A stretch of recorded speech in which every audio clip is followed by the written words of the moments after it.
Welcome back to my another speaking video, and in this video I'm going to tell you that how to prepare in part 1. So there are some techniques. So if you learn those techniques, so then easily you can score 7+ band score. And if you are a candidate of a general training, so then this video is for you. And if you're looking for 6 or 6.5, so then don't watch this video. So before starting this video, let me tell you that the candidate who is looking for 7+ band score, especially for general training, so this video is for those candidates. So let's begin. So first of all, I want to talk about part 1. So in part 1, generally students they think that okay, so part 1 is the most easier part of IELTS speaking, but it's not like that, because there is a saying, the first impression is the last impression. Yes, and I'm a big believer in that. So in part 1, so first of all, I'm going to talk about in part 1, so you must know that examiner is going to take 2 topics. Examiner is going to take 2 topics. For example, if examiner takes music, so then the examiner might ask you 4 to 5 questions on music. So then examiner might go for the second topic, might ask you questions related to your childhood.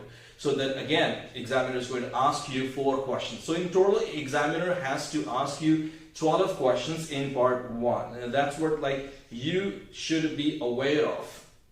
And in part 1, before you answer any question, so there are certain things that you need to analyze before answering your question. So you need to understand, first of all, the question, is it in the past or present or future? Because many candidates have experienced or have seen that they make mistake.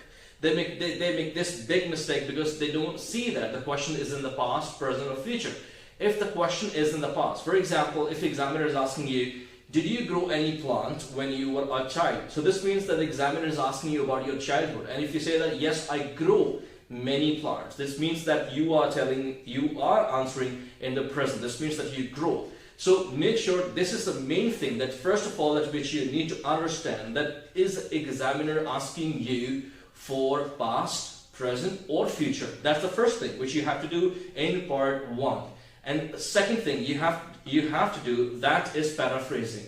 Now when it comes to paraphrasing, because many candidates they think that paraphrasing only happen so in IELTS writing. So no, it's not like that. So when you speak in English, when you answer questions in part 1 or part 3, you have to paraphrase the question language. For example, if examiner asks you anything is popular in your country, and the same way you're answering, or the same word you're using in your answer, dash is popular. This means that you're not paraphrasing, so that examiner is going to come to know that you don't have a range of vocabulary words. So in order to get a higher band score, you need some range. You need some range of vocabulary words. So I hope that you found this video useful. So in the next video, I'm going to make the part 2 of this. Thanks for watching.